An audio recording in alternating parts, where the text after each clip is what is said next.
All right, I just want to be clear. I have no idea what I'm going to title this video yet. It's either going to be one of two things. It's going to be talking about how the Seattle Seahawks waste no time making moves at the trade deadline, or it's going to be talking about how this trade keeps getting better and better for the Seahawks in a trade deadline that actually didn't disappoint, with a couple of big names going. At least I don't think it disappointed. When you're talking about Sauce Gardner on the move, when you're talking about Rashid Shaheed on the move, when you're talking about Quinnen Williams on the move, first round picks flying left and right.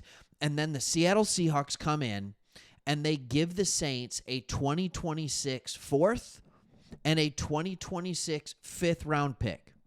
And in return, they take their offense that is already become or has already become one of the better offenses or the best offenses, one of the best offenses in the NFC or even NFL, and they just took their wide receiver room and they got a big upgrade. And this tells me a couple of things. But before we get into what it tells me, I want to talk about my view on the trade deadline and why they hit the cheat code with this one. Okay, trade deadline, so many people think that, okay, we're going to do a trade deadline, and because it's a player that has NFL experience, they're going to come in and they're going to be effective with our team, in our system, with our offensive coordinator, with our quarterback, like that. It's not true. Players who are acquired at the trade deadline often take 6 to 8 weeks to get acclimated to the team that they were traded to. However, there's ways you can minimize or mitigate this. Some of it's position played. If it's an edge rusher that is strictly a pass rusher, you put him in on passing downs and say, go get to the quarterback, right? There's certain things where they can be utilized well right away. On the offensive side, it's not so easy. But this, Rashid Shaheed, worked with your offensive coordinator, Clint Kubiak, last year. In fact, it was his best year. All right, before he got hurt, it was his best year. I just want to be really, really clear on that. So, yes, I'm very excited about what this is going to look like.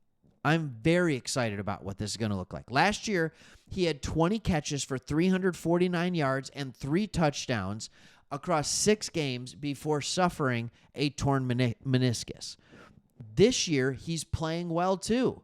Like, if you look at him this year, he's got 44 catches, 44 catches for 500 yards, 499 to be exact, and a couple of touchdowns.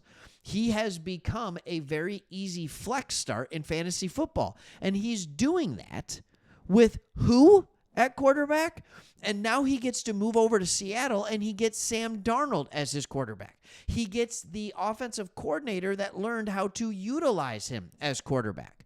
Now, one thing that he had under Kubiak was big play threat, big play ability. He averaged 17.5 yards per catch last year under Kubiak. This year, he's averaging 11.3. So in his 4th year now in the NFL, he has been able to expand his game to not just be a one-trick pony. He was running routes that were totally different. He was running shallow routes, intermediate routes, deep routes. He wasn't just a deep threat in every game. But he does change the makeup of this team. Now, you have a very, very good player in Jackson Smith-Njigba, right? Really, really good. He's been a revelation. He's had 948 yards receiving through 9 weeks, all right, with 58 catches. Here's the problem. All other Seattle wide receivers have combined for 42 catches and 582 yards. Again, I was just talking to you that Rashid Shaheed has 44 catches on his own for 500 yards, which means that Rashid Shaheed has been just as effective as all other wide receivers combined for the Seattle Seahawks. Wide receivers. I want to make that clear. I didn't say tight ends. I said wide receivers. Now, this does tell me a little bit, not necessarily, and you can talk to me about what you think on this. Leave it in your comments. Does this mean that the Cooper Kupp experiment has failed? Now, Cooper Kupp has not been as good as he was in LA. Duh. We never expected him to be. But you can see the effect that he has. You can see the effect he has on Jackson Smith and Jigba. You can see it on Horton. You can see the route running and what having a guy, a true professional and phenomenal wide receiver like Cooper Kupp does, but you can't rely on him to be healthy. So here's what I think this move does. When Kupp is healthy, you have a trio of Jackson Smith and Jigba. All right, I would say Rashid Shaheed is probably is going to come in and probably be the second best receiver, at least by the end of the year, and Cooper Kupp. That is a phenomenal 1-2-3 combo. And if Kupp is hurt, great. Horton comes in, and he gets to play the third wide receiver spot. And Smith and Jigba is going to work out of the slot. Like, this is fantastic. You can continue to move him all over the place, but you have insurance. Jackson Smith and Jigba has had a rough injury past, has had a rough injury history. And so bringing in someone like Rashid Shaheed, who is now showing that he can do it all, just simply gives you insurance. The Seattle Seahawks have realized this year that they are a legitimate Super Bowl contender. We all came into the year wondering what kind of a team Seattle was going to be. Like with Sam Darnold, is he going to be better than what you had in Geno Smith? Is he going to be worse than what you had in Geno Smith? The resounding answer is so much better, and they've realized, like, this is a team that has the ability, but they are one Jackson Smith and Jigba injury away from all of that going away. So when you bring in a guy like Shaheed, it changes things, because now with him in, your team is going to be even better than they were without him, because he is a better receiver at this point in his career than Horton. He just is. Also, he's a 4-3 guy. He can absolutely take the top off the defense. And I was just talking not that long ago in a Seahawks video that I did, talking about how Sam Darnold has gone from, oh, pressure, chuck it, right? Like, and getting nervous to becoming a gunslinger. And one thing every gunslinger needs, every gunslinging quarterback needs, is a deep threat. A true deep threat to take the top off the defense. Someone that you can chuck it to when you need to. Now, he's got a couple of those options. And so, but Rashid Shaheed immediately becomes the number one.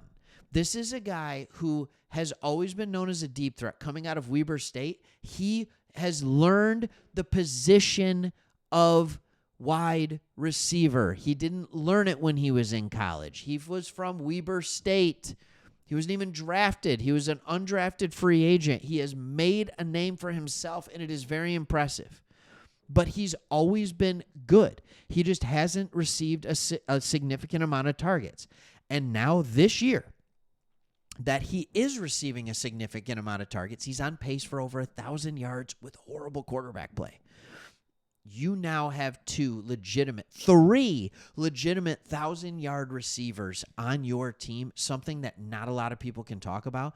And I am telling you, you are in a loaded NFC West, and you just may have taken a step up and an edge over the competition with this move. I love it. It's understated. You didn't have to give up day one or day two draft capital to get him, but you got yourself a good wide receiver. One of my favorite wide receivers in the league. Underrated. Love it. I don't love it for my fantasy team this week. I have a bye. I have buys like crazy. Okay, I got buys like crazy, and now he's not. I can't start him this weekend. I can't, which is unfortunate, but it's going to be good for the rest of the year. All right. Thanks for watching. We'll see you on the next one.